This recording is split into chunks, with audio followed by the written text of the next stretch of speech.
Manodidina fantarana fotodrafitrasa sy fanavaozana izay ihany ny tarina sy natsaraina ny sekoly ao Sahamena sy Soahindrana any amin'ny Cisco Vohibato tamin'ny alalan'ny tetikasan'ny FID fiara-miasa teo amin'ny ministéran'ny fanabeazam-pirenena sy ny FID mazava ho azy tany an-toerana nitokana ny fotodrafitrasa ny ministra ny fanabeazam-pirenena Angelo Randrianomanana TVM any Vohibato.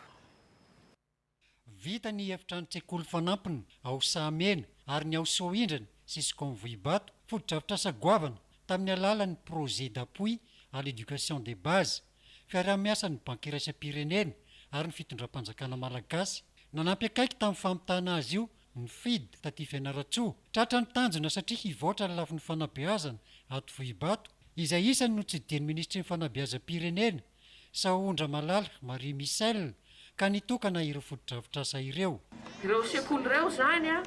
no sekoly voalohany ao anatin'izay tetikasa Paeb zay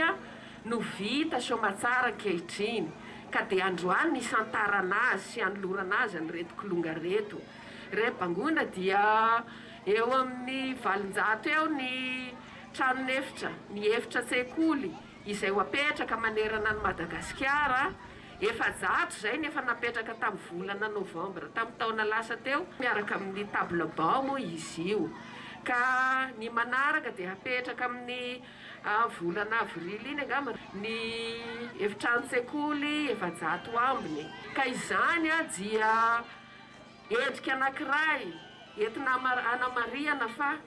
mametraka ny atao hoe fitsinjaram-pahefana tena izy ny filohan'ny repoblika ankehitriny satria dia nalefa tany amin'ny kitapom-bola ny fefiny vola ametrahana an'izao sekoly izao. Raha ny ankabeazan'ny efitrano tsekoly miorina ato Cisco Vohibato maro no mila fanamboarana sy fanavaozana mihamaro ihany koa ny mpianatra tsy antonona noho izany ny efitrano nandray an-tanana sy namola vola azy io ny solombavambahoaka ny Madagasikara ny colonel Andrianatoavina Martin. Ny version électronique mikasika ny réhabilitation ny école manontolo eto district Vohibato efa avy any zay mino aho